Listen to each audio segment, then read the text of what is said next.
No, really. Yeah. I just remember we were, had a lot of homework for Easter vacation. Yeah, for vacation, they usually did give you a lot of homework, so. What makes it too bright? As I'm saying, that turned the film on. No. Right.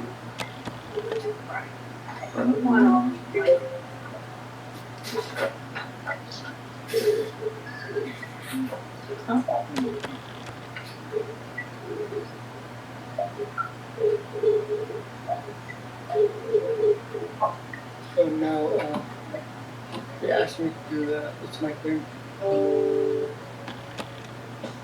Okay. No, that's a minute. Then they have to give it.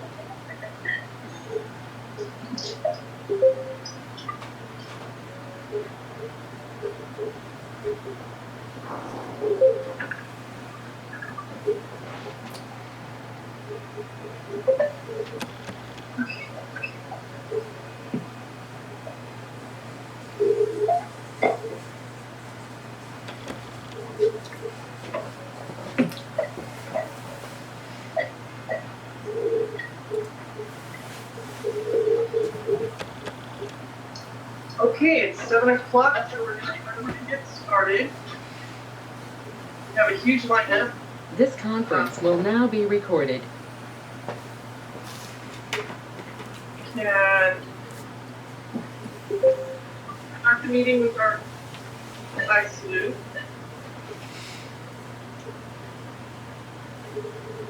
Do we have a flag? Yes, we do. Thank you. Okay, ready? Let's begin. I pledge allegiance to the flag of the United States of America and to the republic for which it stands, one nation, under God, indivisible, with Liberty and justice. This is for all. Sorry, I hear people talking to me and it throws me off. Okay, let's see where to start. So, general announcements are, we have a lot of different things going on right now. And so it's kind of been reflected in our agenda tonight. We're going to start adding different people to kind of speak to us about their, as you can see, we put Rowland Heights Community Association on it. We're also going to hear from James Yang tonight, regarding some things that will be changing in our area here pretty quick. So we'll go ahead and get started. And we'll start with Walnut Diamond Bar Sheriff. And I have to go through this vendor, but actually I believe it is Deputy Murray. Is that correct? Yes, ma'am, I'm here. Okay, great. Thank you. Go ahead and begin. Okay. So first off, I know that yesterday there was a very newsworthy case. The only thing I can say about that is an ongoing homicide investigation, and there's not really very many details I can give you outside of what was already put on the news. I've also been aware that there's Asian hate that is a major concern for our area. And as I'm tracking through our reports, I'm not seeing any hate incidences or any hate crimes that are being reported out of Rowland Heights. So I'd like to hopefully let everybody know that that's something that we don't need to be too concerned with. And I can explain why if you guys would like. Also, some of our major complaints have been a lot of homeless people in the area. The hard part about the homeless people in the area is we, as our special team, we go out, we offer them special programs, we offer them places to live.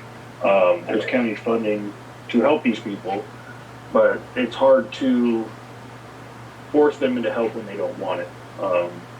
Many people that I dealt with them when they were in an alleyway, I dealt them when they're behind the whiskey barrel, when they're in access areas for power lines. All they do is they move from one spot to the next.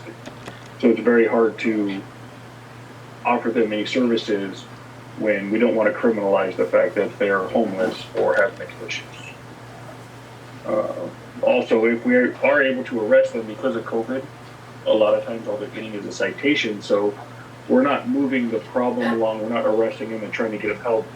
We're really giving them a ticket, and they're just staying where they are. And then when it comes down to the DA, they're not even filing on these cases because they don't want to criminalize homelessness and mental health issues. Concerning things for me are, lately we've been getting a lot more firearm arrests than normal. Throughout this year, we've been getting at least 4 or 5 a month, which is a big increase in our area, which just tells me that there's a lot of people with a lot of guns going around. We've even been making a lot of catalytic converter arrests.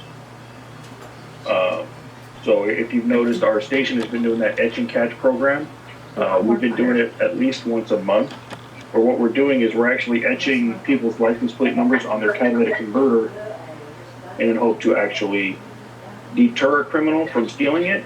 Or if we're able to arrest someone with it, we can actually tie it to who it was stolen from so that we can have a victim do a crime and we can try to get a conviction out of that. Some of the major things I notice as our actual crime trends is it's a lot of the same stuff. It's theft and burglarizing vehicles overnight.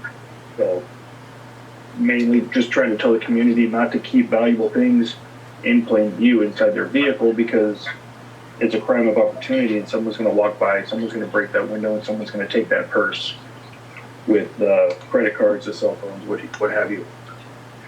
And then a lot of times they take those credit cards and then they are now making charges that you don't know about until you get either your bill in the mail or you get a call saying, hey, there's all these fraudulent charges, did you make them? I heard people talking about schools going back, which is very good. I'm very excited. My kids are going back to school too, but with that, with more people being at work and more kids being away from school, residential burglaries are going to start going up again. So being diligent in your neighborhoods and calling the police if you see something that doesn't look like it belongs, knowing your neighbors, knowing what kind of car your neighbors drive are all very good things, very good community things that we can all do so that I know when I'm on my street, I know whose car's whose, I know, what my neighbors' names are. We have each other's phone numbers if we need to call each other. But we also know if something weird shows up, we're going to make phone calls to either the person that lives at that house or we're going to call the police, I mean. So just being diligent in your own neighborhoods to help out, the sheriff's department, and also CHP so that we can start catching these people. One interesting crime that occurred, it's classified as a robbery, but it's kind of like a gypsy robbery. Basically what people are starting to do, especially in this particular case, what happened was a girl went up to the victim and just said, ooh, I have a gift from God for you and I want to give it to you. And what they're doing is they're putting on a necklace and they're taking off your necklace. And all of a sudden in the exchange, you're losing your expensive jewelry and they're giving you cheap knockoffs and then they're getting away. So just being diligent about your surroundings, not leaving your stuff in the car. And, people start coming up to you and making weird gestures or comments to you, don't let them touch you or get too close to you either. So that's kind of what I have as far as what's been going on. What questions do you guys have for me? Is there anybody who has a question before I ask mine? Roy? Yes, Deputy, no disrespect for you, but this idea, we don't want to criminalize homelessness and mental illness, that's what's called a cop-out, okay? And the situation that has been allowed to happen up at the liquor store, so there's Stater Brothers, and I did talk to Marcus and others up there today, it's just shameful. And you know as well as I do, if you think somebody has a mental problem, you put them on a 5150, take them in and get them evaluated. And because these people are educated, they'll just work the system. It's been going on and going on. And of course, we're not a city, so we have to take this county garbage that's going on. And Paul Strauss up there at the Fairway complex there. He manages the property. It is shameful what has gone on to this community. But again, we're a city and we get what the county hands out. Thank you. Anybody else? Okay, Deputy Murray, I would like to address what you said about the Asian crime issue. How many reports have you received this month from the Asian community regarding issues that they've had, criminal issues? I'm sorry, say that again. You were kind of low in volume. Sorry, I'm just curious as to, you mentioned that there isn't a problem against Asians in our community, and I was just wondering if you have the stats as to how many Asians in our community have made reports about things that have happened to them. Well, like in the instance that I'm talking about with the robbery with the gypsies, that was an Asian victim, but I don't think that was a targeted because she was Asian victim. When we classify hate crimes and hate incidences, since we have approximately 40% or so of an Asian community, it's a good portion of our crimes are going to occur to the Asian community. Now, unlike the Diamond Bar incident, which happened last month, where there was a protest, a peaceful protest, if you want to call it that, where they were picketing through the streets of Diamond Bar, and a car drove through and was yelling slurs toward the people that were picketing. As the car drove through and potentially could have hit the people, that can be classified as a hate crime because that's using statements along with an act of a criminal. If someone, I mean, I would ask the question as to how would you know if they were targeting this victim and they're smaller and easier to grab, that you may have a language barrier. How do you guys interpret whether or not something's a hate crime or not? Or something that's targeted against the population? Because I'm sorry, go ahead. Here in our community, they have a very different, they believe that they're being targeted. So, I mean, like, how do you guys define whether or not a person's being targeted based on their race or being targeted based on the crime? Well, being targeted and being a hate crime isn't necessarily the same thing. If I'm doing something out of hate, if I commit the crime of murder and I murder you because of your sexual gender, your creed, your race, your religion, those are considered hate crimes because I'm doing it out of hate. If I am a crime of opportunity type of person, I'm going to go for the crime that's easiest to me. So I may target, it's like the old saying, it's as easy as stealing candy from a baby. So they're going to go to the easiest crimes that they can find. If I'm walking through a neighborhood and I see that no one is outside, and I see that none of the neighbors know each other or get along with each other, it's going to be easy targets because there's not going to be any witnesses. Or if I'm walking down the street and I see a lot of people with their face buried in their phone, I know that there's not going to be a lot of people looking around as I do something criminal. Or if a woman has her purse on her passenger seat, that's not saying that I'm targeting them because they're a woman. It's just I'm using the knowledge that most women put their purse on the passenger seat. So I could walk up really easily, unlock door, grab that purse, and run. So I'm not targeting that person because she's Asian. I'm just targeting the fact that there's a purse on that seat. How do you determine whether or not they're doing that or not? That's my question. How do you know if you target this gypsy didn't target the person? I mean, I guess that's what I'm trying to figure out, because there's a huge discrepancy about what saying is their interpretation is that they're being targeted. It's not fair. So maybe the police department needs to prove that in itself. Also, what do you know? What is being addressed in the police department? What you guys are doing for the 5 murders that have happened in our community since January? Like I said, all of those, when there's a murder, depending if it's gang related or not, either it goes to our Operation State Street detectives or it goes on to our homicide detectives. So we take what little initial information that we have and we forward it on to them. And then from there, it's in their hands as far as what investigation goes on. And they're really good at doing their investigations. It's not always very quick and very, it's never going to be super easy where it's like, you know, they get the bad guy within a 2-hour episode of a TV show, or they get him within a week. Sometimes these go on for a week, 2 weeks, a month, a year before they're able to actually connect all the pieces and make any type of arrest. So have they done any common things that are going on with 5 murders that have happened? No. Okay. I don't have any other questions. Does anybody else have any other questions? Okay. Thank you very much. I appreciate your time tonight. Thank you, ma'am.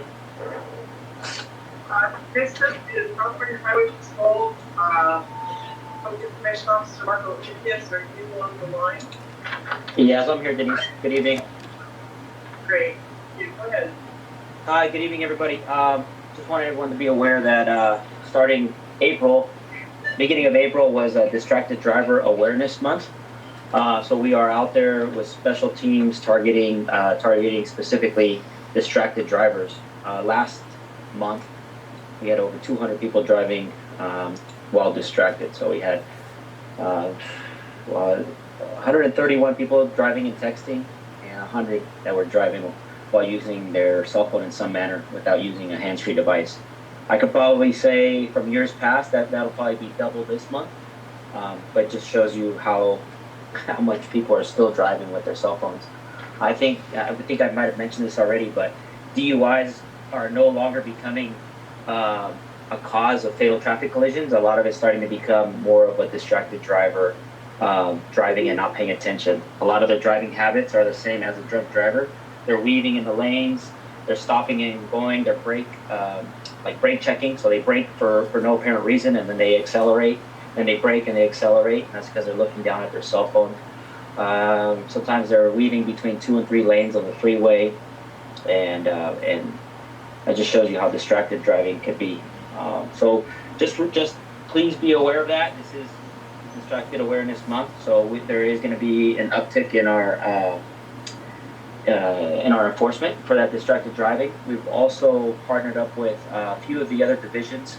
So the state of California is broken up into 7 divisions, and now we're partnering with Border Division, which is down south, us, which is Southern Division, all of LA County, and then we're partnering up with Coastal Division to do some type of special enforcement units. You guys might have seen some of my posts on Instagram or Facebook, where we're going out targeting people that are speeding on the freeways. Last week or 2 weeks ago, we targeted the 5 interchange from the border all the way up to Ventura County, and I think we had like over 500 people speeding. So you got to please be aware of your speed. Just last month, we had 315 people that were going over 65 miles an hour, 133 semi-trucks that were driving out of the lane, 139 people driving over 100 miles an hour, and then we had 200 people driving at an unsafe speed for those traffic conditions. So that's already 650 or more people that we're just getting for just speeding. So it's only going to increase from now forward, because there has been an uptick in fatal traffic collisions, and one of the main factors is always speed. So it's always how fast is someone going? And for them, I guess most of the time they're driving at an unsafe speed for the traffic conditions ahead. That's usually what the primary collision factor will be, and that's because people aren't paying attention to how fast they're going. So we're going to make an effort to try to curtail that. So just please be aware of that. We're starting to see an uptick in DUIs now that bars and restaurants are opening up again. We just had 2 impaired driving task force over the weekend this past weekend, and then the weekend before that, I was a part of that one. And we're getting a lot of people that are by 9 o'clock at night, they're already under the influence. They're 2 times over the legal limit. For the most part, people are driving from outside of LA.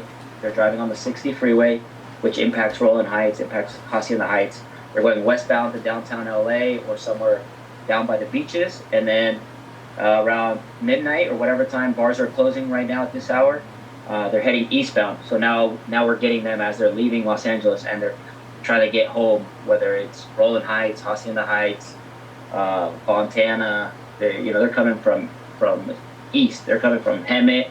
They're coming from everywhere. So please be aware that DUIs are starting to increase. People still do not know how to call a taxi cab, I guess, or they don't have Uber or Lyft or some other means of not driving drunk. They just don't get the message. So please be careful.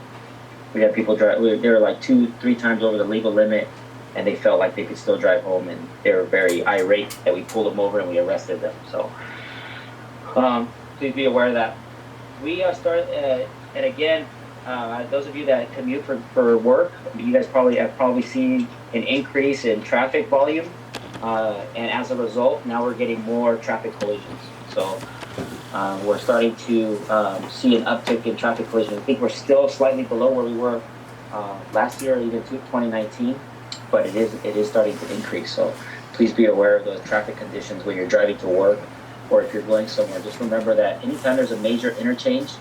So if you guys live in Rowland Heights, and let's say you're going westbound to LA or somewhere westbound, it's always going to back up somewhere around the 605 and the 710 and some of those major interchanges, the 60 and the one, all those, the 5 interchange. So please be aware of that. Slow down. Just be cognizant of your surroundings. Look in your rearview mirror to make sure no one's going to hit you from behind, and just be careful. Like the deputy was saying, we're getting a lot of freeway shootings still.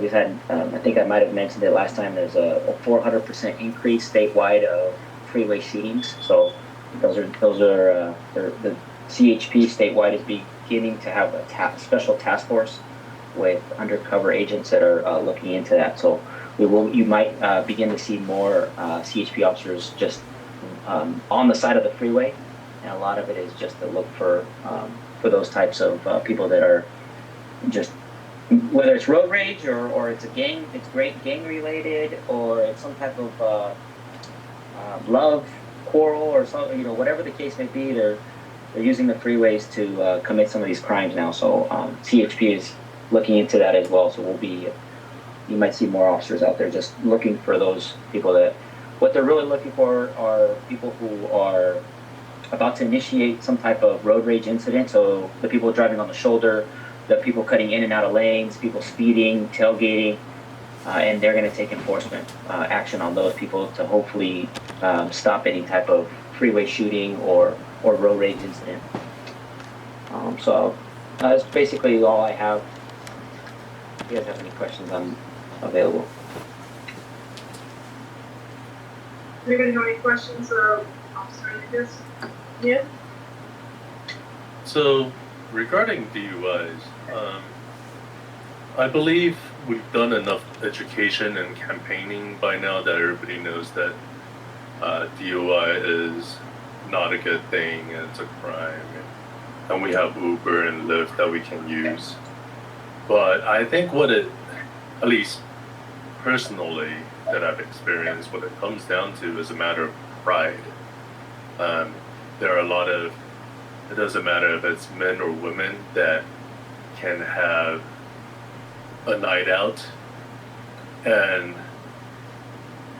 still believe they're able to drive. I'm not drunk, I'm not buzzed, I'm still good.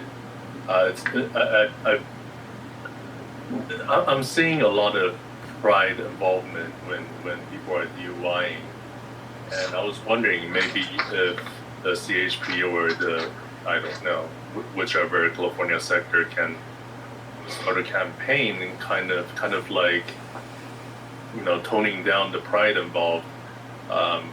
As an example, it's kind of like when Marlboro, the cigarettes, they were the first to put in filters, and they were being laughed at, and then they started with the whole cowboy campaign, and then before you know it, Marlboro became the manly cigarette that everybody wanted to smoke at that time. So I think a type of enforcement to reduce, you know, the macho-ness, the manliness, the I can still drive. I'm not buzzed after even 10 drinks. Could be of help. Yeah, that's a possibility. I mean, that's more, I think, more of like a national campaign that would have to go. It'd have to be some type of federal push for that. We do what we can here with the state grants that are offered by the Office of Traffic Safety. So there's different grants that we actually go out and we speak to people. We'll go to outside of restaurants. We'll go to anywhere where we think we might be able to get a message like that. The designate a sober driver. We have campaigns where we have that. We put them up on those the changeable message boards. Buzz driving is drunk driving. We try to do what we can, but yeah, I mean, that's definitely something that would I'm sure federally they'd want to look at. Another thing that we're having, I would say we're running issues into it, and I don't know how aware people are, but a lot of people are, due to COVID still, they're being cite and released. So a lot of jails will not accept them at the jail facility, so they're just being cited and released to a responsible family member. They still have a DUI on their record, or at least, I wouldn't say a conviction, but there's still an arrest on the record, and they still have to go to court for that. But you are seeing people that are taking advantage of the system when it comes to that. They know that they are probably more than likely just going to be cited and released. And some of these criminals are very smart, and they know that they're very acute to every detail that we have, and they take advantage of that to the fullest.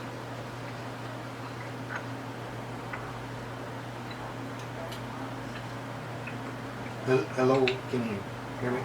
Thank you, Ian. Your question? Yeah, I guess just a statement for the officer. I want to thank him for making the case for concealed carry as far as these highway shootings. Something, do we need to go Texas style? And also something that was not in the English newspapers, where the Chinese and /Asians are buying guns at record levels. Roy, you sound like you're in a Star Wars movie right now. I can't really make out what you're saying. It sounds like very robotic. But I heard that last part about people buying guns at a record rate. That's probably when they're saying things that are happening in the news. That's probably what they're going to do. That's how they defend themselves, or that's how they feel they need to defend themselves. Right. Thank you. Any other questions? Thank you, Marco. Yeah, anytime. Okay, next up we have Melisa from Los Angeles County Department of Public Health. Are you Yes. on, Melissa? Yes, I am. I do have some slides to share, so would it be possible for you to allow me to share?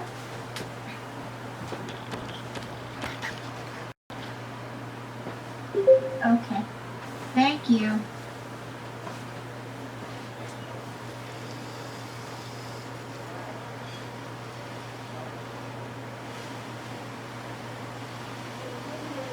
Okay, so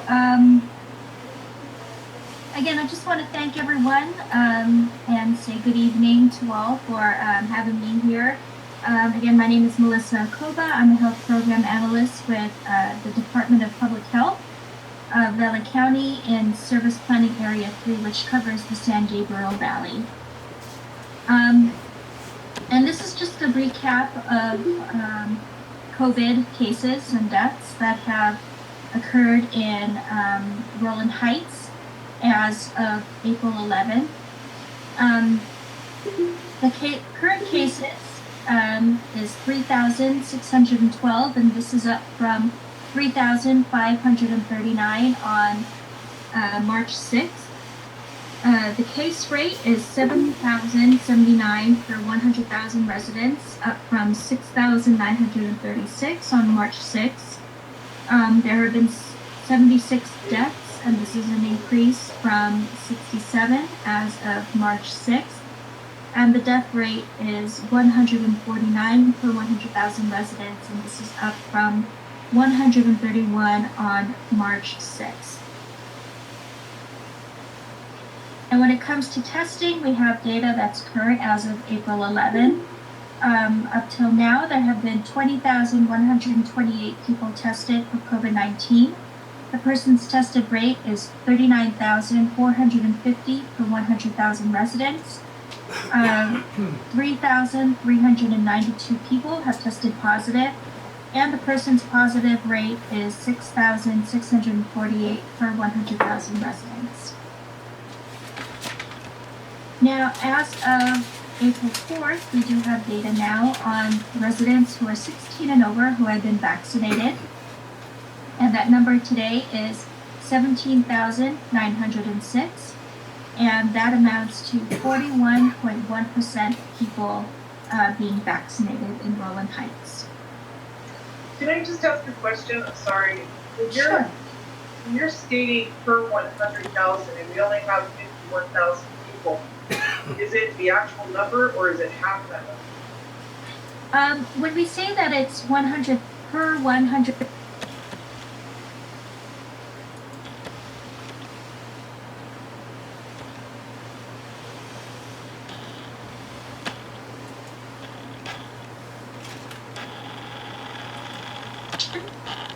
it's not like an actual a number. You know?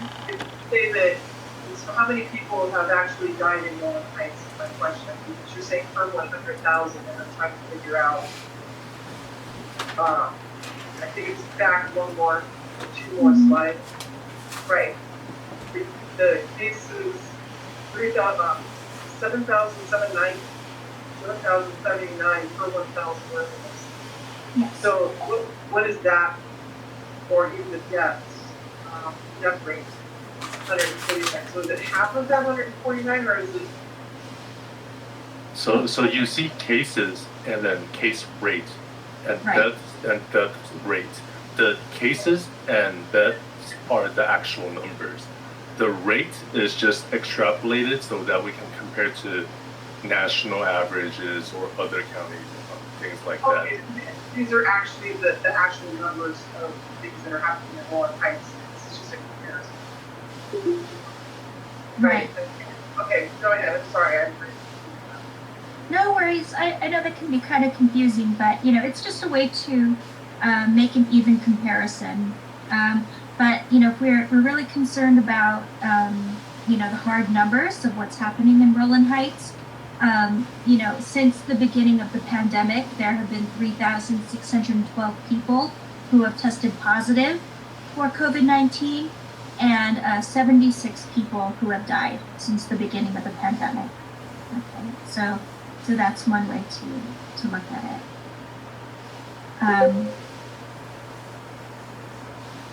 Okay, and we also have numbers on residents who are 65 and over who have received at least one dose of the COVID-19 vaccine. And again, this is as of April 4th. There have been 6,546 people, and this is an increase from 4,401 people on February 20th. And the percentage of people who are 65 and over who have been vaccinated or have at least received at least one dose of vaccine is 67.8. Now, the good news is that, the Department of Public Health has been tracking outbreaks.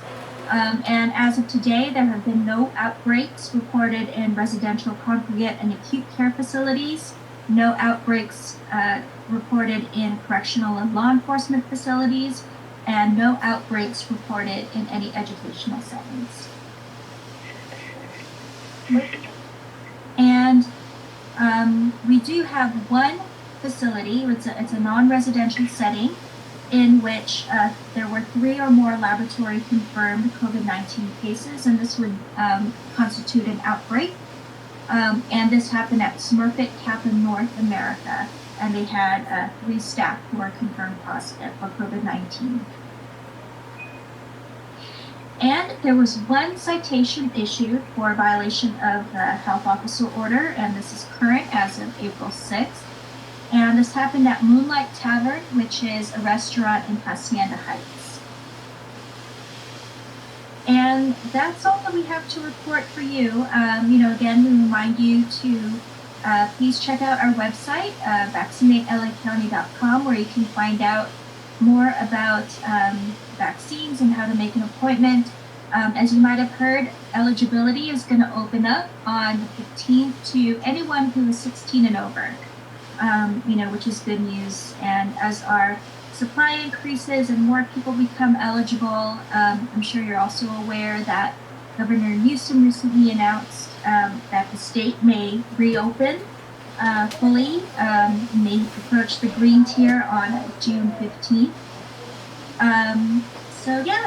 Things, all of the data that was presented today is pretty much in line with the trends of cases going down, deaths going down, and hospitalizations going down. So with that, I'll go ahead and take any questions you might have. Go ahead. Are you curious? Beforehand? Go ahead, Terry. I'll let Dave ask, but we both have a concern. Now, this is a question. We've been having a lot of work done around our house by Southern California Edison and also another company, ILB. ILB digs the trenches and Southern California Edison pulls the electrical lines. We noticed ILB, who's doing the heavy duty digging, almost all of them are wearing a mask. Southern California Edison, I can count on one hand, if not less, the number of them that are wearing a mask. What are the requirements for somebody like Southern California Edison when they're working outside? Together, very closely together. Yeah, they're all standing together and talking together, eating together. Are they in a required? hole together. Are they required to wear a mask? It depends. If they've already been vaccinated, the rules may apply differently. Because they do fall into a certain category of workers who may have already been vaccinated. So I would refer to the health officer order on that for that specific sector.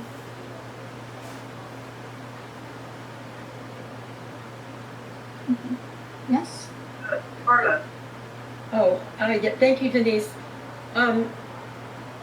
We are one organization in many in Rowland Heights and in LA County that will eventually be meeting in person.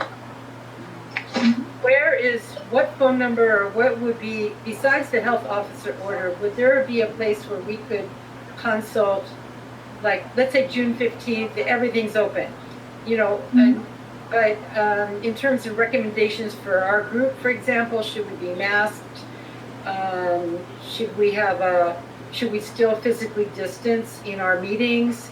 We meet actually in the county land in the community center here in Rowland Heights. Mm-hmm. So where would that information be available for us, the community groups like us? It's posted online and it is under the health officer guidance, and there's specific rules depending on the setting you're in. But you can just go ahead and contact me directly, and we can review the order together to see what requirements you'll have to adhere to. So let me go ahead and put my email address in the chat.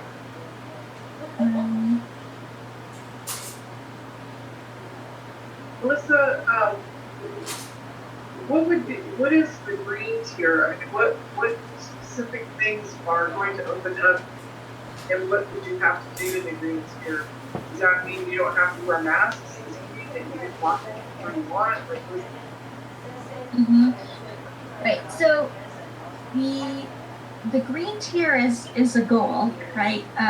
June 15th is the goal that that Governor Newsom said that we're going to try to reach. And again, that depends on the hospitalization rates and vaccine supply.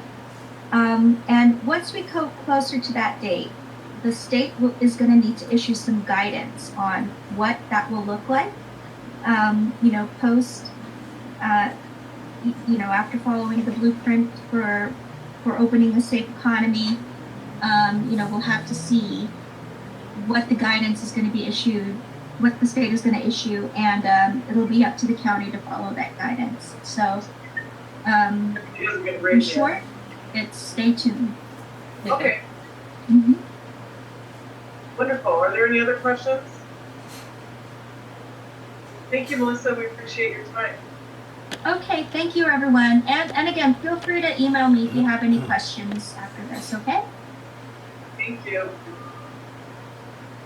Next up, we have Office of Congresswoman Kim, Field Deputy Abigail Malkin. Are you on the line?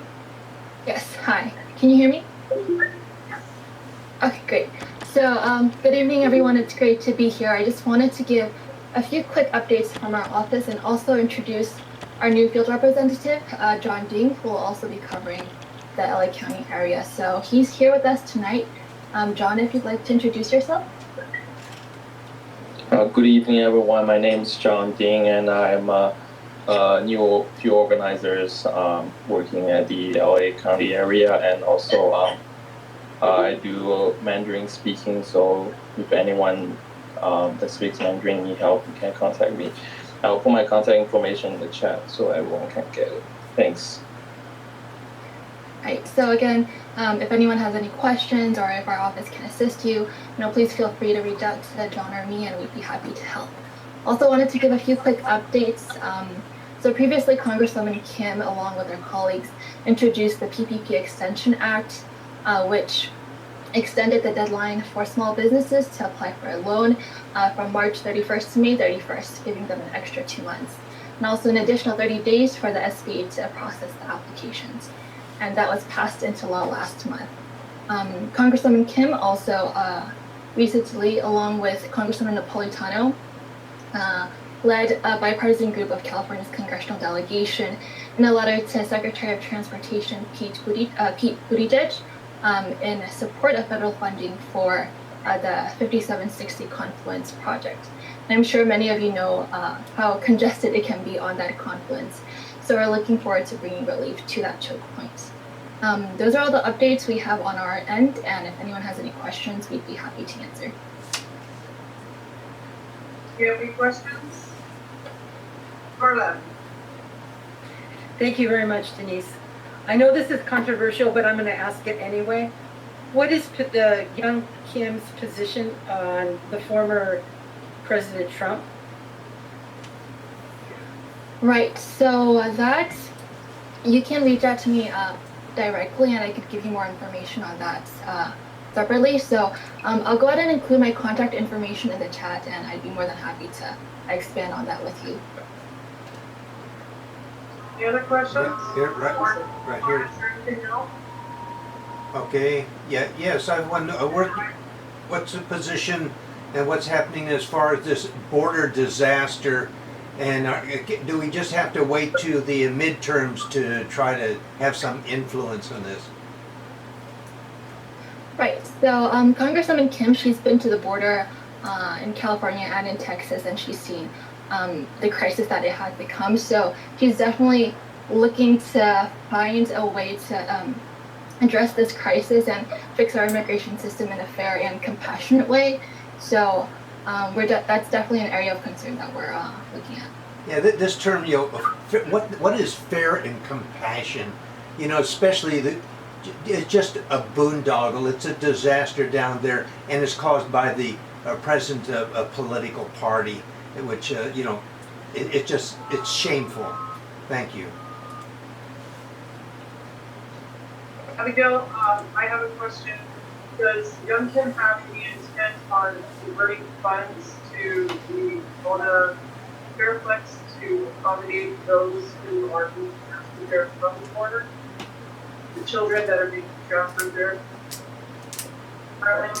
I'm sorry, could you repeat that one more time? It's breaking up a little bit, so I couldn't catch that. Sorry. What is Young Kim trying to have funds diverted to the Mona Fairplex to accommodate these children that are being transferred from the border to that facility? Right. I'm not too knowledgeable on that, but again, I'll put my contact information in the chat and I can definitely connect you with a staffer who could provide more information. Thank you. Any other questions? Just one more little add-on. You do this fair and compassion. What is your idea of fair and the Congressman, about the citizens, the children who are native to this? When I say native, they're citizens born here in the United States, and we haven't got the money to provide for them, or our homeless situation here. How fair and compassionate is that, and not holding Mexico responsible for their action or inaction? Thank you. Any other comments? Okay, thank you, Abigail. I appreciate your time tonight. The next speaker we have is Erica Lucia from Office of Senator Josh Newman. Are you on the line, Erica? Hi, everyone. I'm here. Hi, everyone. My name is Erica Lucia, and I'm a district representative from Senator Josh Newman's office. I have a quick update for you on what our office has been working on.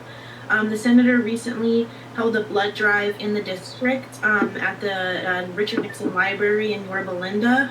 We sold out, where we filled up all of the available slots for blood donations. So we were able to process over 200 donors that day, which each donation of blood can save up to 3 lives. So that was a partnership with the American Red Cross, and that was a very successful event.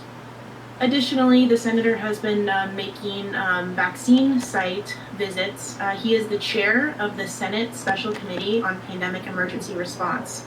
So he represents the legislature in weekly discussions with the governor's administration, and he takes back any questions that we receive from constituents about the vaccine rollout or anything related to the pandemic. So feel free to reach out to our office. I will be leaving my contact information in the chat, so you can reach out to me if there's anything that you're wondering as it relates to anything with the vaccine or anything with COVID protocols. I heard you asking some questions earlier, so our office can definitely provide those resources for you. Additionally, if you need help with any state agencies, you're having trouble getting in contact with them, or you need assistance, such as EDD assistance, that is something that we dedicate a lot of our time to, so you may also reach out to our office for that.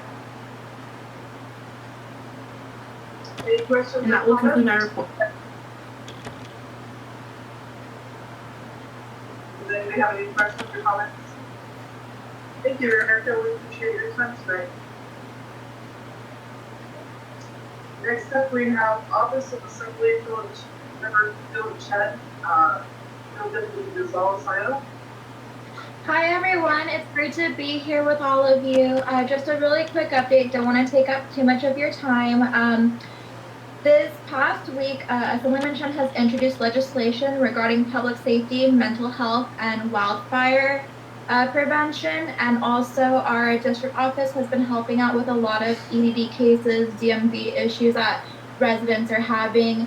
And also, if people have questions regarding the state franchise tax board, we're here for assistance as well. Thank you.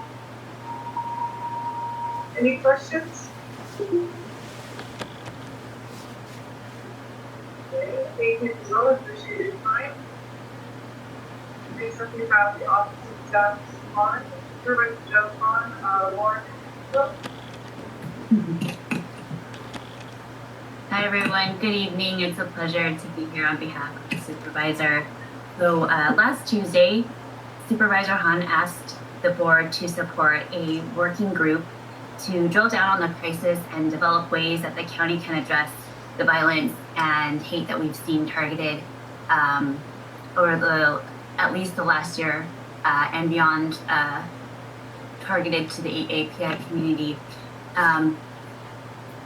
In her motion, she also asked for the county to explore a county equity and diversity fund.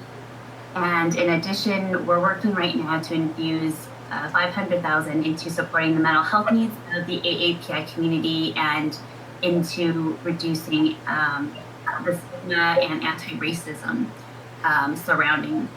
So I just wanted to let you know about that. On somewhat of a related note, the supervisor did meet with residents from Rowland Heights who, as Denise had mentioned earlier, feel targeted and requested that the supervisor explore cameras, so license plate rear cameras on Colima. So she introduced the board motion at last Tuesday as well to explore that. So to keep you posted.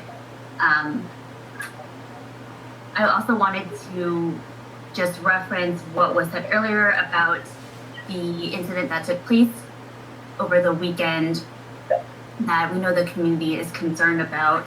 The supervisor is aware, and she tweeted that anyone that has information should contact Sheriff's Homicide Bureau, and we know Sheriff's Department is investigating it.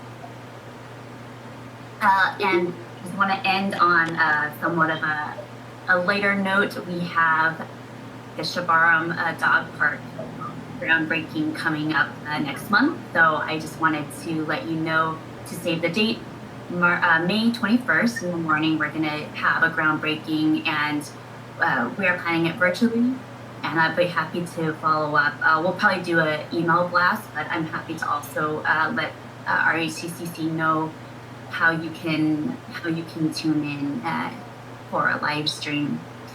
All right, so those are all the announcements that I have. If anyone has any questions, I need to take any questions.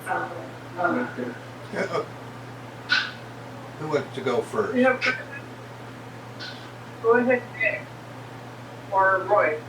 Oh, okay, just Lauren, is it possible, within the realm of possibility, and I know James Yang is a super guy, that each coordinated council meeting, that he could be tasked with giving an update on the two ACE projects? That would be just a super thing to keep going. And secondly, so don't have to interrupt again, is it true that David Malcolm's leading a protest on the pulling of the funds for the Fullerton Road widening project? So I can briefly address, and maybe James, when he or if he wants to add on, the Fullerton Road expansion project was canceled. We spoke with RHCCC to just brief them on some options, and just to kind of keep things brief, we are going to be using some of the funds that were meant for that particular project, and it will go back into Rowland Heights, some projects that we'll update you on. So I just want to let you know about that. Roy, I hope that helps. Happy to talk with you more offline as well if you have any other questions. Yeah, just quickly, you talked to RACC. What about the rest of us in the community? Are we undeserving? Is there some reason that you can't reach out to all of us? We don't count? Is that what it is? And how many people come and know about this meeting, even though I encourage it on both Nextdoor and the Buzz? What about the rest of us? And it doesn't matter what you use that money on. That Fullerton widening thing is a crucial artery through this community and to the freeway. And it's just, and I encourage Dave to get up, David Malcolm, to get up and lead the charge in this protest. Thank you. First, I'd like to say that whenever the RHCCC was told about this situation, it was over a year, no, almost 2 years ago, and we were told that the funding wasn't there. They weren't going to take the houses that needed to be taken. Apparently, there was 8 houses that needed to be eminent domain as well as citizens. And the amount of money that they have set aside for that project is nowhere near what we were being given. And we didn't have an option. It wasn't like we were given a choice that we were going to have done. We were told it was not going to be done because they didn't have the funding for it. So it's not as easy as saying that, you know, they came to us and we said that we didn't want people to fight the project. That is not the case. The case was is that they came to us and they said we have, you know, a certain amount of money, which was nowhere near what the actual project would cost, and because of the cost of the housing had gone up since the last time they talked about the project, so the county didn't have more money for that. And so we did what we thought was best, and we asked them to convert those funds to servicing the streets and repairing the roads in our community. So with that being said, I just want to make it clear that it wasn't a choice that RHCCC made, that that project was not going to be on the paper. Delta had, and we did the best we could with what we had. So, Just quick, Lauren, you want to go ahead and address that? that's just the cost of doing business. Right. Carla? I just want to say, weigh in on that too. Thank you, Denise, about the widening project. I personally am against anything imminent that can take away Rowland Heights residents' profit and the ones that actually line Fullerton Road. That's 8 people's homes that we would be displacing, and particularly, you know, over many, many years, the county has taken people's homes and then later on not done what the public charge was for the original reason why they used eminent domain. So I personally would be very against us getting rid of 8 people who are our co-residents from Rowland Heights. I'm sure they would want to weigh in as well. And those people's properties would be paid for at market value. That's just a very inappropriate analysis. Of course, you have your right to your opinion, but let's put it to a vote. Again, I guess the supervisor's office didn't think the rest of us were worthy of it. Thank you. Any other questions or comments? Yeah, this is Nick. I have a question on brush clearing and fire prevention. I don't know who to contact about it. There's lots of trails in the area, and who would be maintaining it, and how can we contact them? Sure. Thanks for that question. I think that's a really that's a great question. I would ask. I think in some cases we might need to explore further, depending if we can get your address. That would probably be the best way for us to follow up, and then we'll to the appropriate entity. So I'll leave my contact information as well in the chat. So then you can just reach out to me and let me know your location.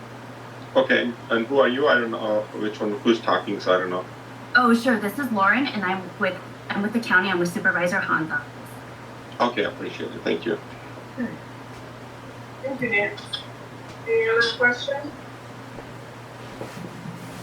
Okay. Denise, do you want to go ahead and the concerns that they have, as well as your announcement? Oh.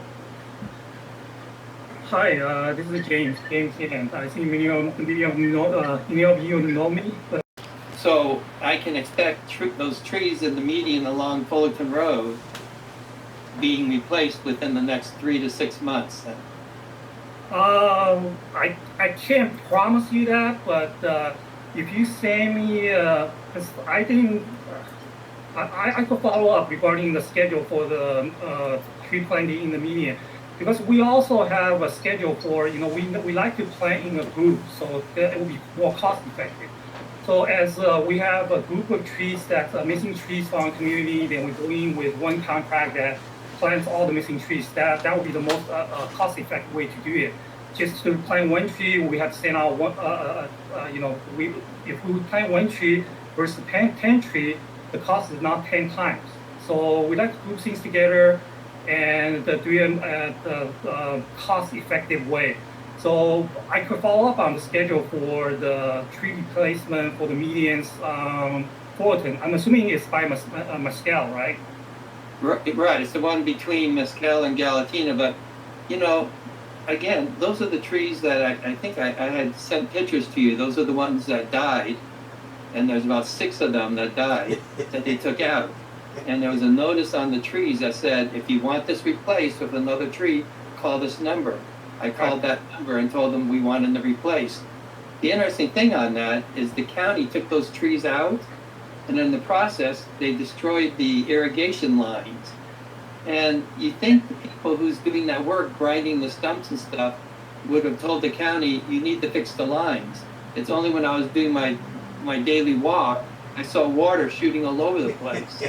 That wherever a tree was taken out, they cut right straight through the water irrigation lines. So there seems to be a lack of communication between one office of the county and another office of the county. Yeah, it's the same group of people. So I'm a little puzzled with the quality of work they produce. So I will definitely follow up on that and see what happened. Mr. Yang, could we not actually just simply call this robbing Peter to pay Paul? Isn't that basically what it is? And if people, one thing I'm surprised that we aren't tapping into the federal, but you know, with all this money coming down from the feds. And the other thing is, and Mr. Malcolm is probably king of this, is get a community. Can we actually get together and plant the trees? Do we have to get a permit to plant trees where you've taken them out? And how about if we went over there and repaired the doggone irrigation line ourselves? Because practically speaking here, Dave, that's the only way it's going to get done in any sort of timely manner, unless anybody else have a better suggestion? Thank you. I mean, Roy, you find out that the federal funds has a lot of restrictions. In the past, when President Obama did the infrastructure spending bill, federal funds only allow spending on major highways and major streets. So most of our residential local streets will not qualify for any of these federal funds. So the federal spending will improve Colima, Fullerton, these big streets, but our blood and brother residential streets that needs repair, needs the payment that the resurface, will not get any of these federal dollars. And our department always, county as a whole, always looking for partnership with private citizens. I mean, if anybody wants to plant a tree, our department will offer any assistance that we can give. And if any permits required, we'll waive all fees. Hey, that's really super. And I nominate Dave Malcolm to get out there and lead us in this challenge. Thank you. Any other questions or comments of James? Thank you, James, for your time tonight. I appreciate that. My pleasure. Okay, next up we have Rowland Unified School District, David Malkin. Okay, I have a couple announcements here. Our first announcement is in keeping with transparency in our district, we have what's called the Citizens Bond Oversight Committee. That's a committee that oversees the use of bond monies that the public has voted for construction in the district. And that committee is made up of community individuals, and they have to have different individuals on there. The one that we're missing right now is the PTA. So if there's any parents listening on tonight that's a member of the PTA and they want to join the Citizens Bond Oversight Committee, go to our school website or go to the district office and get an application and apply to be considered for the Citizens Bond Oversight Committee. April 30th is the deadline to apply. There's no stipend that's associated with a membership, but you get to be involved in the construction that goes on in the district, and you get to review the construction, visit the construction sites, and review the plans for future construction. So it really gives you an inside look into what's happening in the school district as far as remodeling. So again, if you're a PTA member and you'd like to be on this Citizen Bond Oversight Committee, go to the website or the district office and pick up an application and turn it in by the 30th. Our district is also excited to welcome back students to the campuses for in-person support services in the afternoons the week of April 26th. Safety is our #1 priority, and Rowland Unified staff have been working very hard to ensure safety protocols for a safe return. Now, you hear about schools opening, you really have to question what does that mean? Some schools, that means kids are in one room and the teacher's in another room doing distant teaching through a computer to the kids in the separate room. They're not in the same room as their teacher. Others involve what we're doing. We're having the kids come back in the afternoons for 2 hours a day or twice a week. There's a maximum of 14 students that are allowed in the classroom at any one time, and that's for tutoring, for social and emotional support. There will also be temperature screening that will be done on all students as they arrive on campus, social distancing, directional arrows on the floors, and pathways will all be used, as well as hand washing equipment throughout the campus. We'll also be using our Clorox 360 machine for frequent cleaning of high-touch surfaces, and that'll be done in the evening. The installation of high-quality upgraded air filters in all of our air conditioners will also assure that the circulated air is being cleaned for safety. And then last week, Nogales High School senior Mahuto Hanano received a STEM scholarship from Southern California Edison for $40,000.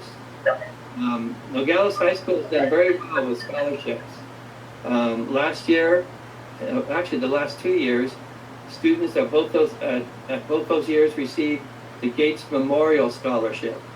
They're the only ones in California, I believe, that received that.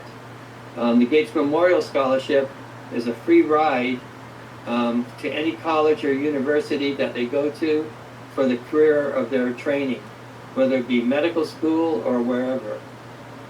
So Nogales High School has done very well in receiving these specialized scholarships. For the Southern California Edison one that he received, there were 30 scholars in Southern California region that got that one, and he was one of 30. He plans to go to Harvey Mudd, and he received a fully paid scholarship to Harvey Mudd College. And then Rowland Unified School District, I don't know if you saw it on Channel 5 News, and I think Channel 7 News last week or last couple of weeks. They did a fantastic special on our kindergarten students. All 900 of our kindergarten students were featured in the program, one way or the other. It was a special program that was designed by about 100 people in the district to help make it come to fruition, in which kids were mailed packages every week, in which they received books, crayons, support materials for that week's lessons. And it was featured on the news, and then they were also given books, and the authors of those books read those books to the kids virtually, so they got to meet the authors of the books, some of the books that they received. And you can go to the school website or look at the school newsletter, district newsletter, and you can see those videotapes from Channel 7 and Channel 5. And we are continuing to take applications for enrollment for 2021 and 2022 school year. Again, go to the Rowland School District website, www.rowlandschools.org, and you can pick up an application or see what are the necessary requirements to fill out an application. And that's all I got. Thank you. Any questions? Thank you, David, for your time tonight. Appreciate that. Next up is Judy Haggerty from Assoc. Yeah, good evening, everybody. Just a couple of things. Mount Antonio College partnered with the East Valley Community Health Center last week to set up a on-campus vaccination clinic for Mount Sacs employees and certain students. There were about 300 doses. Johnson & Johnson was provided, and hopefully we will get more. And we are hopeful to be back on campus with students by the fall. We are offering the following 3 very practical, high demand certificates this fall. One is the CIS Cloud Computing for Amazon Web Services. Next is the Fashion Historical Costuming and Artificial Intelligence in Business. So these are very good certificates for students to have to find the job immediately.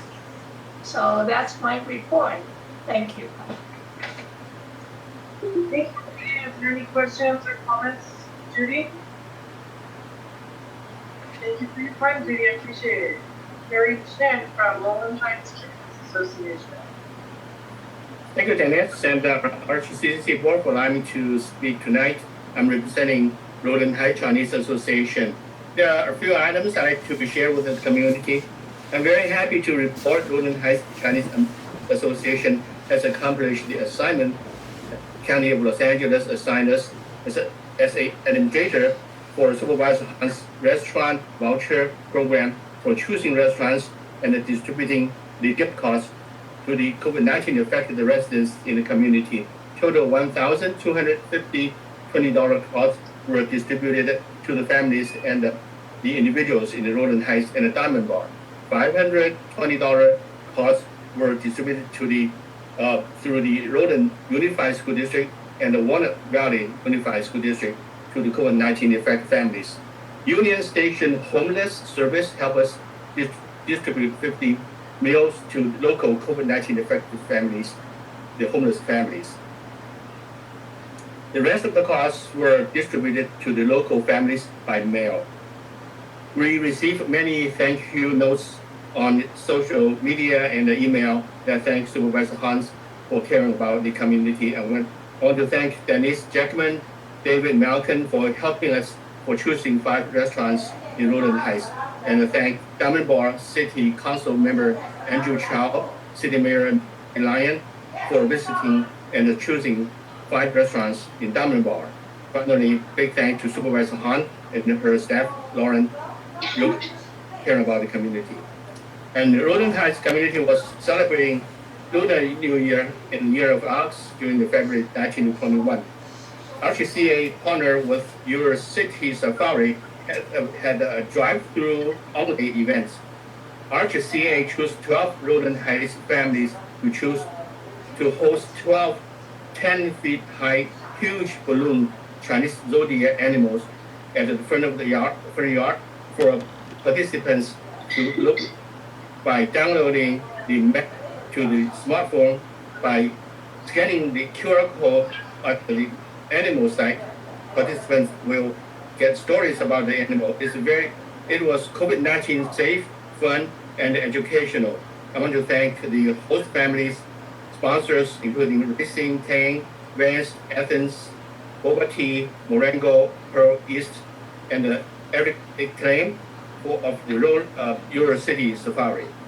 The last item, RHCCA had joined the community in support of Supervisor Hahn's motion on April 6th, of Supervisor meeting, the Los Angeles County Initiative on Asian Americans, Native Hawaiians, and Pacific Islanders Anti-Racism, Diversity, and Inclusion Initiative, ARDI, which guides the county ongoing commitment to fighting racism in all forms. And another item, item 55A, Supervisor Hahn motion installation of a public safety camera in response to anti-Asian hate crime.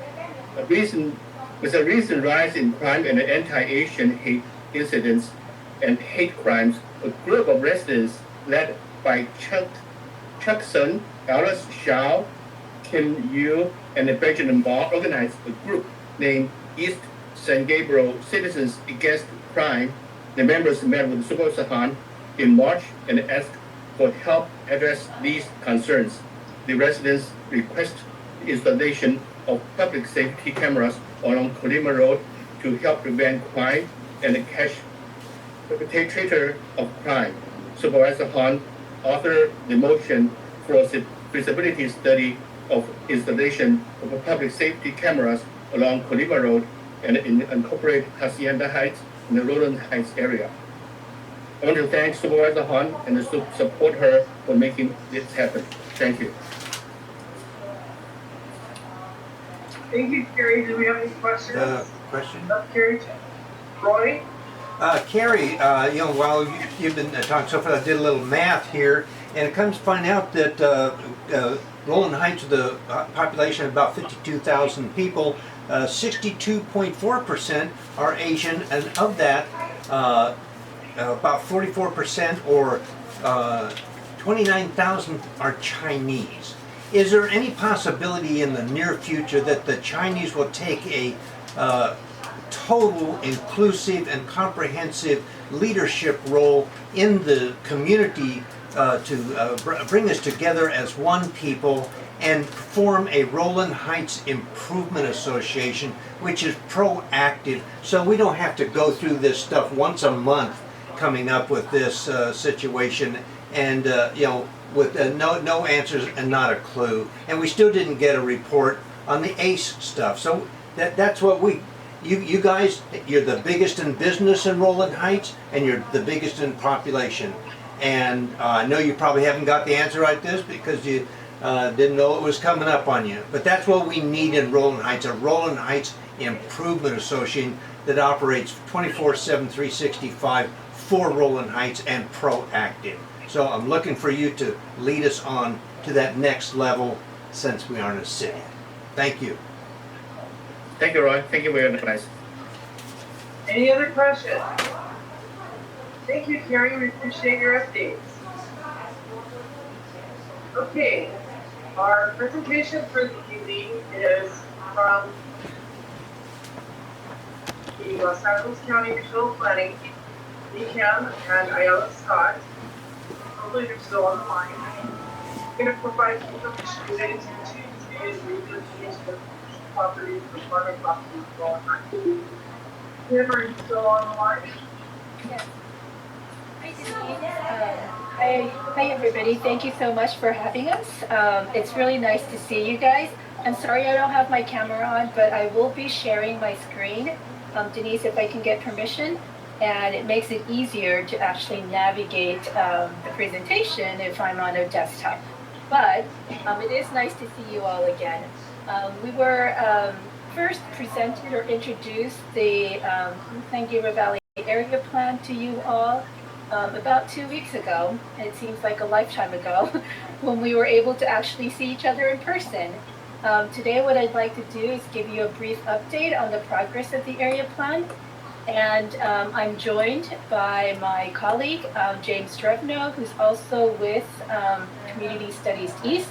So again, if you, I'm sorry if you didn't hear the introduction, but my name's Kim, and I'm with the Los Angeles County Department of Regional Planning, Community Studies East section. And James Drevno is also with Community Studies East, and he's also working on the area plan. Also with me tonight is Isla Scott and Tina Fung from the housing team. So following the brief update on the area plan, we will be giving you an update on the housing ordinances that the county has been working on to comply with state law on housing. Okay, so let me see. This is my first time trying to share my screen on using GoToMeeting, so please bear with me as I figure out how to do so. Are you able to see my screen? Please let me know if you aren't verbally. Okay, great. I can't tell. All right. So, in 2015, the general plan, the Los Angeles County General Plan was adopted. And what that plan did was it actually divided the county into 11, divided the county into 11 planning areas and required that we prepare an area plan for each of the planning areas. The East San Gabriel Valley area plan is one of the first area plans that the county started. We are going to be following up with another area plan in another part of the county, but this is what that map is showing. This is a map of the project area, and the areas that are in yellow are the unincorporated communities, the communities that we are planning for and that we are preparing this area plan for. So right around this area, we are adjusting the project boundary to include communities of South El Monte, Policier Village, and North Whittier. So I just wanted to sort of let you guys know that we are adjusting the project boundary when it comes to that little panhandle there. Basic facts about the project area. There's about 234,000 residents in East San Gabriel Valley. The project area is about 52 square miles. And I think as people have noted, it is a largely residential area, and this is what that area, the yellow bar is showing. So if you look up Rowland Heights, on average, about 66% of the land use is residential.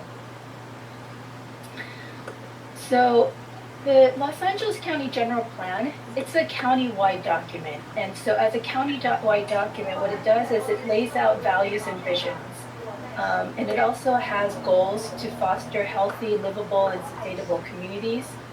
And like I mentioned, it established a planning areas framework, which allows us to actually do the planning for smaller areas at a more local level.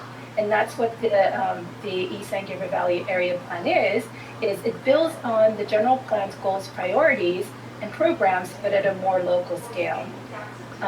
The area plan, what it will do is it'll identify strategies that fit the planning area, and hopefully we can plan for the growth and development of East San Gabriel Valley for the next 20 years or so. As part of the area plan, one of the things that we will be preparing is a capital improvement plan, which is also required by the general plan planning areas framework. So the area plan is made up of both area-wide elements and community-specific elements. So area-wide, then this means that it applies to all of the communities within the project area. There are about 9 elements. And those 9 elements, in each of the 9 elements, we will have goals, policies, and implementation actions. And those 9 elements are land use, economic development, community character and design, mobility, natural resources and open space, environmental justice, health and safety, public services and facilities, cultural and historic resources. So we are working on each of these topics, and later on James will talk about the help that we will be getting preparing these elements with the help of consultants. Community specific, there are 24 unincorporated communities within the project area within East San Gabriel Valley, and we will be preparing community specific chapters. When it comes to Rowland Heights and Hacienda Heights, they're existing community plans. So the Rowland Heights community plan was adopted in 1980, and the Hacienda Heights community plan is a bit more recent. That was adopted in 2011. Both of these plans will be updated, and it will become part of the area plan. For Rowland Heights, we are also updating the Rowland Heights CSD. And we've recently started meeting with the Community Improvement and Development Subcommittee of RHCCC. And we hope to continue to meet with that group on a monthly basis to discuss the update to the Rowland Heights Community Plan and the CSD. Okay, so actually with that, what I'm going to do is turn it over to James to talk about the work that we will be doing with the consultants. Thanks, Denise. Good evening, everyone. My name is James Grevno. Hope everyone can hear me okay. Let me know if you can. So just to piggyback off of what Kim was referring to, we were lucky enough to receive funding from the state to complete a couple of our program, or our East River Valley Area Plan, with the help of some consultants. So the first consultant, and this is both of these projects or sub-projects are a part of state grant funding. The first one will be working with closely with the land use element, the economic development element, community character design, as well as higher density housing design guidelines. That's in line with the housing element update that will be kind of discussed later on, as well as their environmental impact report and environmental compliance with the project. We also have a separate consultant who is working on the East San Gabriel Valley Mobility Action Plan. Again, this is something that is funded partially from the state, and it's a holistic document that will cover not only mobility with cars in the East San Gabriel Valley area, but also walking, also biking, and also public transportation as well. So we're really excited for that, and as we get more information, we'll let you all know updates related to those sub-projects. And if you could go to the next slide. Great. So just really quick, just a few notes about the land use element. As Mia alluded to, the general plan was updated in 2015, and with that, a land use policy map was created. This is the area plan will ultimately incorporate this land use policy map into the East San Gabriel Valley area, and as with that, updating some zoning designations to make sure that what's on the ground in Rowland Heights as far as zoning is concerned is accurate and compliant with the general plan. This is all in line with the larger county's housing element update, and so we're really excited to see that forward, and more that will be discussed kind of further along. So just a couple of details about the Mobility Action Plan. It is state funded. It will be incorporated as part of the area plan's mobility element. That's really the goal of the mobility plan, is to identify barriers that to active transportation, so that's your walking and biking, as well as recommendations to improve connectivity and strategies to close gaps where people are unable to, cross the street because it's too dangerous or there's too, or other barriers like that. And really, it's also to coordinate mobility strategies across all of these unincorporated islands and communities, as well as the 13 cities in the East San Gabriel Valley. Just a couple notes on the status of our project, what we've been working on over the past year during the pandemic. Actually, prior to the pandemic, we were lucky enough to see you all in person at our visioning workshops. And so we have taken a lot of that feedback and incorporated into some of the work that we've been doing so far. We're also lucky enough to have worked with Rowland High School and Center for City and Schools on the White Plan project, so that's been really successful. All of this information and background is available on our website, and we will make sure to post that, all of this information in the link to our project website into the chat, so I'll make sure to do that. We're also working on community profiles for each of the communities. Those are available on our project website as well, and we're currently working on chapters for each of the 24 unincorporated communities. So stay tuned for that, there's a lot of progress. Next slide. This is just a note, this is just a note that in unincorporated county, there are almost 300,000 households, and 43% of those households spend too much of their income on housing. There's a rule of thumb for understanding whether housing is affordable, and it's how much of your income goes to your housing costs. If you're spending more than 30% of your income on rent or mortgage costs, that's a sign that your housing may not be affordable. You may not have adequate money left over for other necessities, such as transportation, food, or health-related costs. So in unincorporated LA County, 43% of households are considered housing cost burden. Because of that, it is not uncommon for families to double up and overcrowd into housing that was not designed for that many people. One reason for high housing costs is the lack of supply to keep up with the demand. And there are more than 300,000 homes where people live in unincorporated LA County. including houses, apartment units, condos, and mobile homes. 77% of that housing is single-family homes. Neighborhoods with individual houses are an important source of housing, but that doesn't leave a lot of choices for people to find housing that fits their needs. The county needs a range of housing types and sizes, including apartments, townhouses, and condos, to meet the needs of different family types and incomes. Another telling statistic is that about 57% of the housing in unincorporated LA County is owner-occupied, compared to 46% in LA County as a whole. While we often associate high homeownership rates with neighborhood stability, we know that not everyone can afford to buy their own home. There are more than 1 million residents living in the unincorporated communities of LA County, and of those residents, approximately 13% are over the age of 65. From 2010 to 2019, the senior population in the unincorporated communities grew by nearly 30% and is expected to keep growing. The rise in the senior population has resulted in a demand for smaller, more affordable housing, accessible design, in-home support services, and active living. It is important to note that the number of seniors experiencing homelessness countywide increased by 20% from 2019 to 2020, which is another indicator that our existing housing stock is not meeting the needs of seniors in particular. So there's not enough housing, and the housing that we do have doesn't meet everyone's needs. LA County is not unique in that regard. These issues are really prevalent throughout the state. So the state has taken an increasingly active role in the last few years in terms of regulating housing policy at the local level.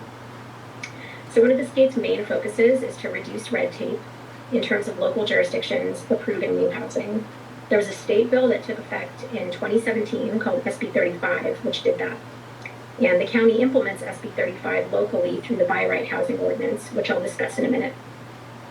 Another strategy is to require local jurisdictions to demonstrate capacity for their fair share of regional housing need, not just future housing need, but existing unmet housing need. The mechanism for that is the housing element.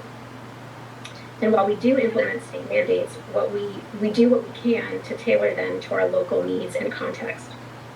I should note that neither our local ordinances nor the housing element actually mandate that any housing be built, but they do govern what type of development can occur in the future if and when a property owner proposes a new use.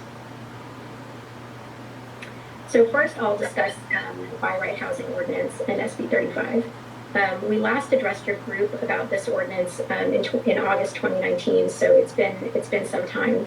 And the By Right Housing Ordinance actually became effective last week. As I mentioned earlier, this ordinance implements SB 35, which took effect at the state level in 2017. The goal is to reduce the time and money involved in housing production. SB 35 says that where the zoning code already allows multifamily housing, such as apartments, condos, and townhouses, for example, that the zoning must allow a multifamily project by right. That means that the application must be reviewed without a public hearing. The state law applies to projects and sites that meet certain criteria, such as being in an urbanized area and outside of a very high fire hazard severity zone and things like that. The other part of the law has to do with two things that govern what can be built on a site. The land use category, which determines the general intended uses for the site and the number of units per acre, and the zoning, which provides more specific allowed uses as well as things like height and setbacks, parking, etc. The law also says that if the specific zoning regulations on a site allow fewer units than what the land use plan says is the maximum allowable density, then if the site is ever redeveloped in the future, we need to go by the density that is in the land use plan. So it's the land use plan that really governs. In many parts of the county, including Rowland Heights, there are some existing commercial and multifamily properties where additional zoning restrictions over the years have been placed. And those restrictions say that any new development on that site, no matter what it is, requires a conditional use permit, which is a type of permit that requires a public hearing. In some cases, the zoning restrictions also allow fewer units than what the land use plan allows. So for residential uses, the By Right Housing Ordinance would remove those additional restrictions and just apply the underlying zoning and density that would otherwise be allowed for the site, as well as a more basic permit type. In order to implement the local ordinance, the zoning maps need to be consistent with what the code book says. The zoning restrictions I mentioned earlier are actually on the zoning map, and so if we can no longer apply them, we need to remove them from the zoning map. So this is really more of a map cleanup issue to correct the inconsistency. These sites are all actually built out, so it is very unlikely that existing residential properties will be completely redeveloped anytime soon, with or without these changes. I mentioned earlier that what we do, that we do what we can to tailor state mandates to our local context.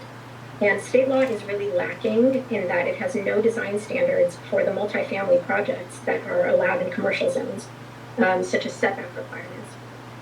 So for example, the by right housing ordinance introduces new setback requirements so that residential or mixed-use developments in commercial zones would need to be separated from adjoining properties. And now I will take a pause before moving on to the housing element in case there are any questions about the by right housing ordinance.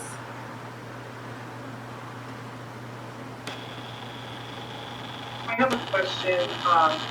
Can you explain what the maximum density is for apartments in communities such as Rowland Heights? Because currently, right now, we're at 40% of our apartments for low-income housing. How much more can we accept in order to have more apartments put in? Because it seems to me like the county is wanting to make more dense housing in our low income, and we've already got 40%. So I'm trying to understand what the maximum is for apartments in our area. Yeah, so the existing allowable density, certainly in the commercial zones, it can be currently up to 50 units per acre. So the land use, I believe that's the highest that currently exists in Rowland Heights. In terms of updates to the land use plan, that would be something that would be governed by the East San Gabriel Valley Area Plan update. But in terms of what's existing, I think it's most likely 50 units to the acre. And what is it right now? I'm trying to understand the density of what the county wants in our area. That's what I'm trying to inform public on.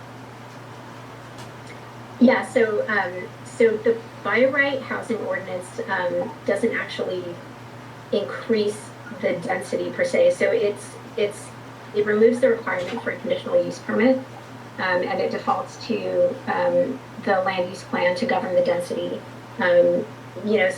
Like I said, I believe the maximum density is 50 units to the acre currently.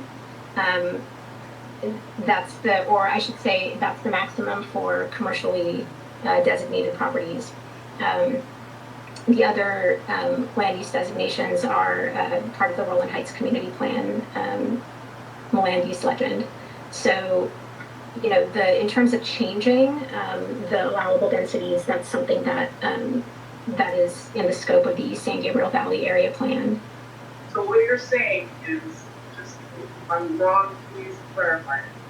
But the County of LA is trying, or is going to change the designation of the current apartments that we have now to more densely populated apartments. That in the event that any one of these apartment complexes decides to sell, the developer comes in, we won't have to get any kind of approval from the county to go in and do these dense apartments without any kind of input from the community, because their CUP will not be. Right. So there's the use, which would be in many cases ministerial approval. So they still have to go through, the project still needs to be reviewed by the county. They can't just go in and do whatever they want. So it's just a ministerial approval, which is without a public hearing. The density is another matter. So essentially the by right housing ordinance defaults to the underlying density that's already mapped for the site. If a developer wanted to do more than that, they would need to undertake a, perhaps a zone change or a plan amendment or something like that, which would require a public hearing, of course, as well as any other ancillary permits they need that still require, discretion. So Denise, the by right housing ordinance doesn't change the density. The density is just what's allowed right now is what's allowed. What it changes is the review process for a project. So it's saying you can do it by right instead of having to get a CUP. That's the only change it's making. It's not necessarily changing the density. That's already set by the existing zoning and land use category, and that's not changing. I have a disclaimer.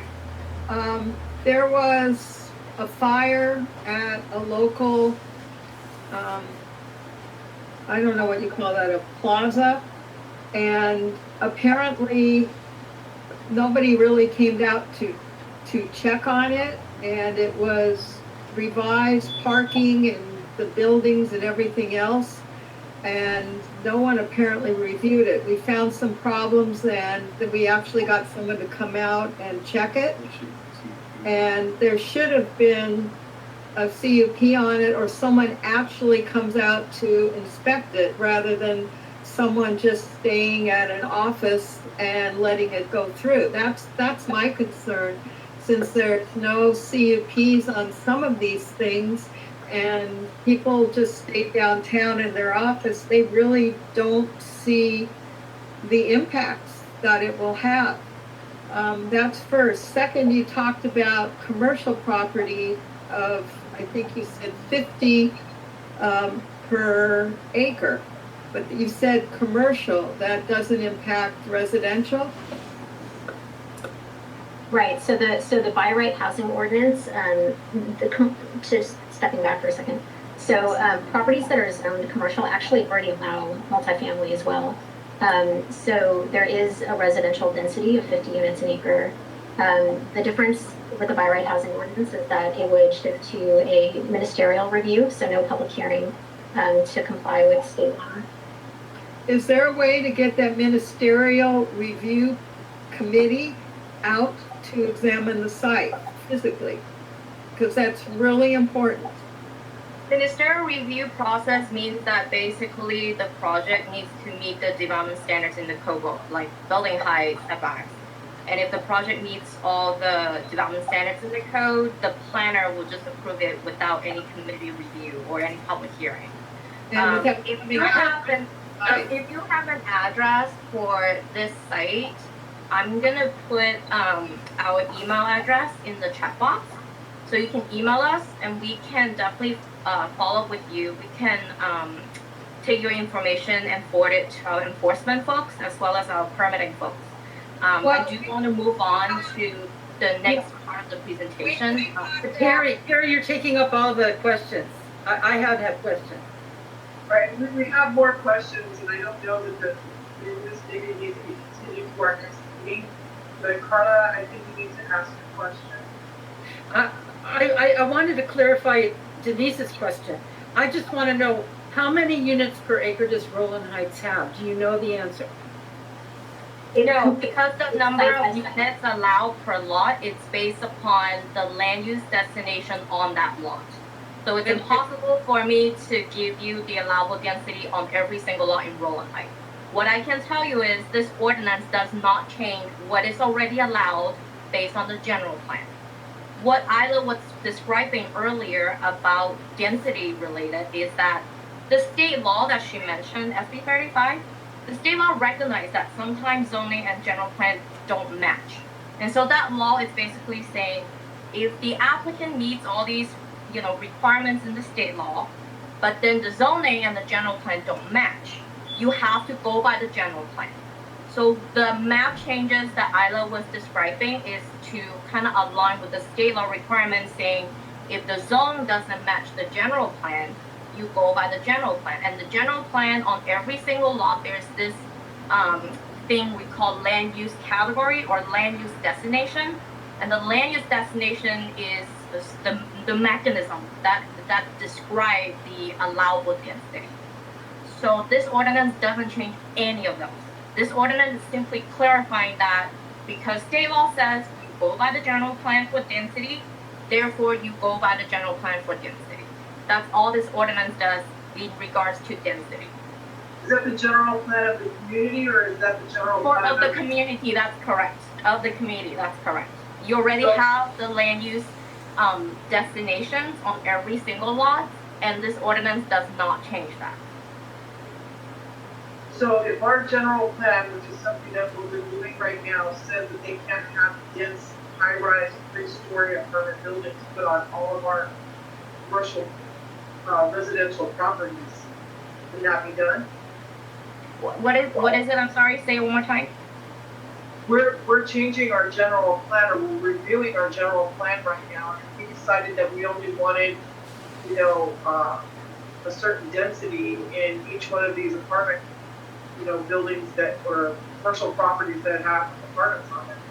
If we can limit those, then you guys have to go by that limit. It doesn't matter that the state's deciding.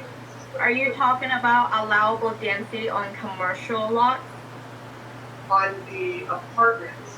Like, I'll give you an example. Pheasant Ridge, huge apartment complex in Rowland Heights. They decide to sell that property, and a developer comes in and they want to build a three-story apartment building with low-income housing. If we say we don't want high-density three-story buildings and they can only remain the way it is now, can we do that? Can we keep? Actually, under some state law, you cannot do that, or I should say the county cannot do that.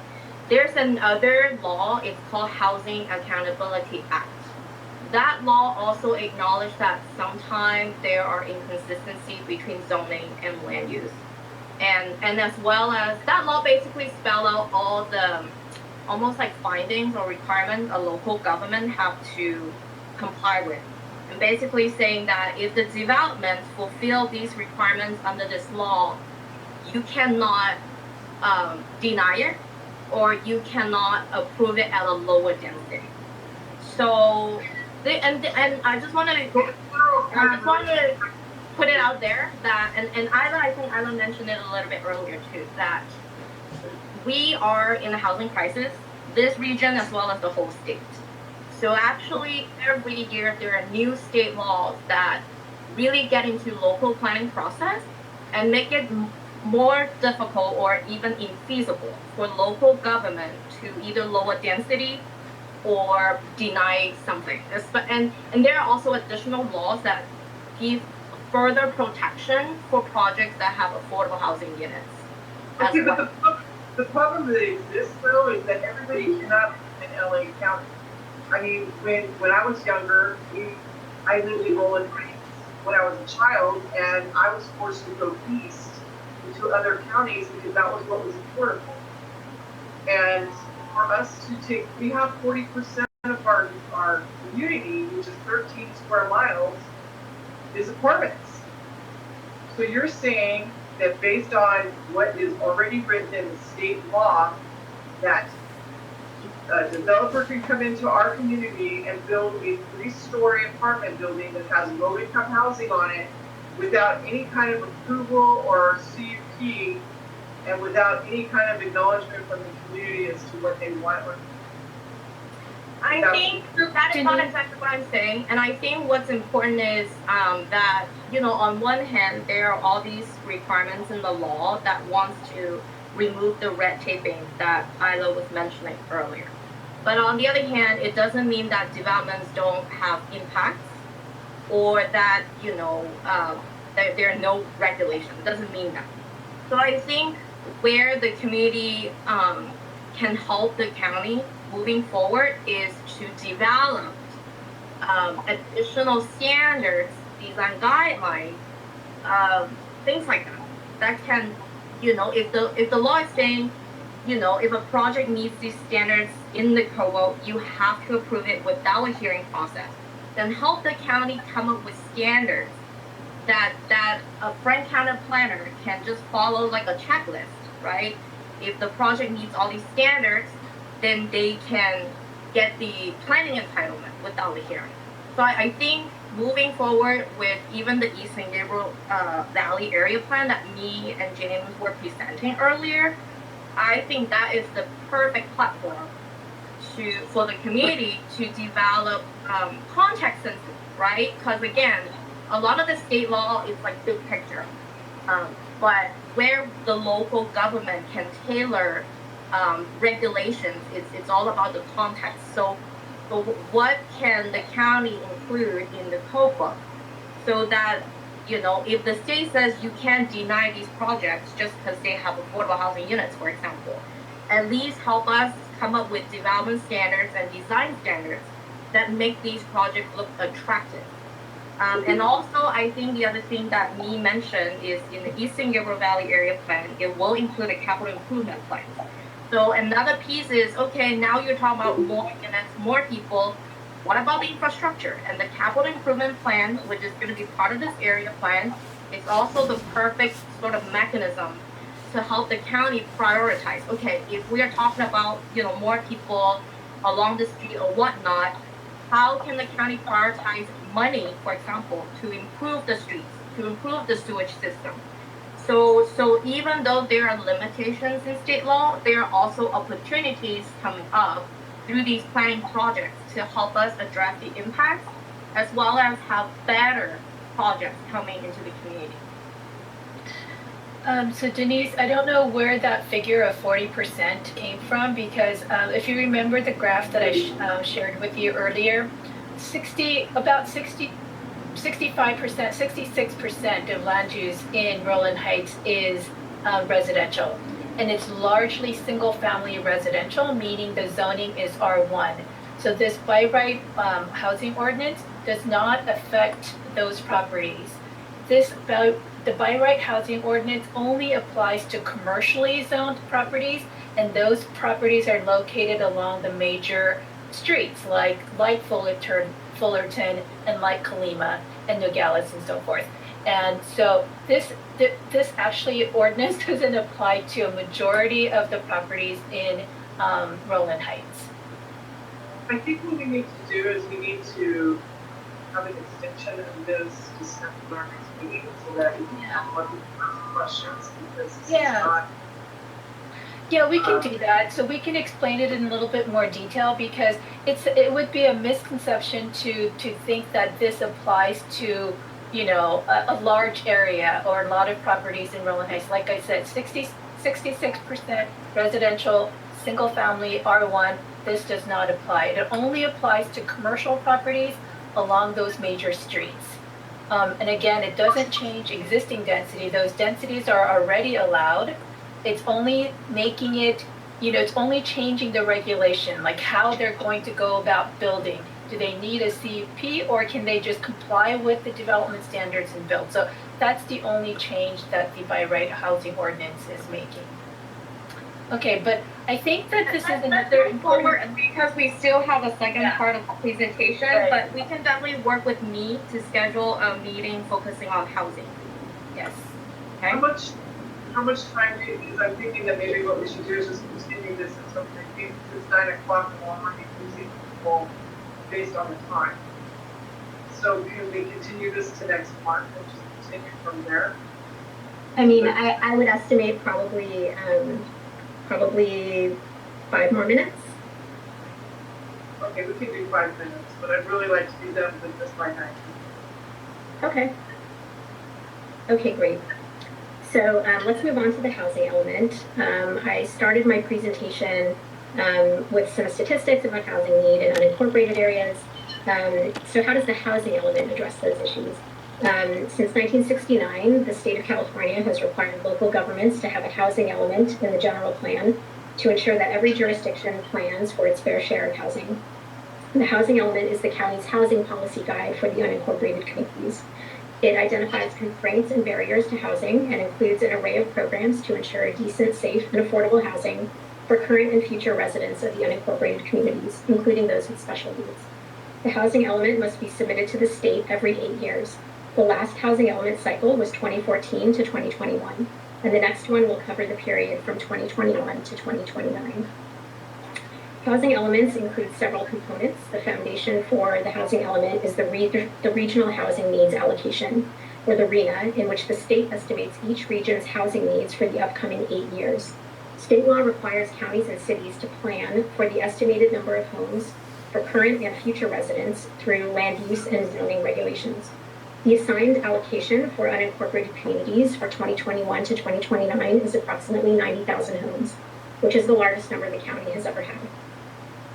Housing elements also include goals and policies for supporting housing choice and affordability, and they also include implementation programs which are carried out over the course of the 8-year planning timeframe. Examples include programs like providing funds for lower income seniors to repair their homes, or larger programs like the county's affordable housing budget. They include area plans like the San Gabriel Valley Area Plan, or ordinances, or feasibility studies. One implementation program, for example, is to study the feasibility of allowing what's called missing middle housing, so that things like triplexes and fourplexes in areas that currently allow only single family. This is our housing element timeline. We'll be releasing the draft housing element for public comment by early May, and we'll start the public hearing process over the summer. The state will certify the housing element at the end of this year or early next year. These deadlines are important, as failure to have the housing element certified by the deadline could result in the state disqualifying the county from grants and funding, or the state could sue the county. So hopefully that was less than 5 minutes. So that just gives you, I just really wanted to show you the other kind of major project that our housing policy team is going to be focused on for the next, at least year, as well as into the next several years as we implement the housing element. Does anybody have any questions? Okay, can we go ahead and schedule you for next month as well, so that we can have more information on what our ability and what our rights are? So you want to talk about housing at the next month's RHCCC meeting as well? Is that? Yes. Yeah. I think, Tina, Isla, will you be available next month to come back and discuss housing? We can definitely schedule that. I definitely want to make sure we will have enough time. I think perhaps at the next meeting we can share more about some of the major state laws that have to do with housing or affordable housing projects. Maybe that would be helpful. Yeah, and we can also show you a map so you can see, visually which areas we're talking about. That's really great. Hey, Neve, this is Alan Savio. In regards to these impact reports, the regional planning, the public hearing aspect of the next steps going forward, I think plenty of notice would be appreciated, so that way we can get the word out to the community to attend these hearings. Because sometimes these hearings come up, and then we have to turn around maybe less than a week to get people out there to hear these hearings. So once you guys have a date, can you guys let us know, so that way we can disseminate that information to the community? We actually maintain an email list. Especially these days, it's a lot easier to notify folks through emails. So if you would like to be added to the housing email list, you can go ahead and email us. I'm gonna put our email address in the chat box. So you can email us your email address, and we can add you to the email list, so that whenever we have public drafts or public hearing dates, etc., you will be notified through email. And were you asking about projects, or were you talking about the housing element update and other?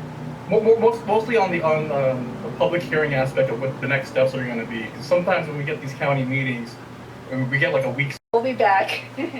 And if you guys have questions, please, if you can send us those questions in advance, then we can actually structure our presentation to try to address your concerns. All right. So thank you for staying over, and we'll see you again next month. Thank you. Bye. This conference is no longer being recorded.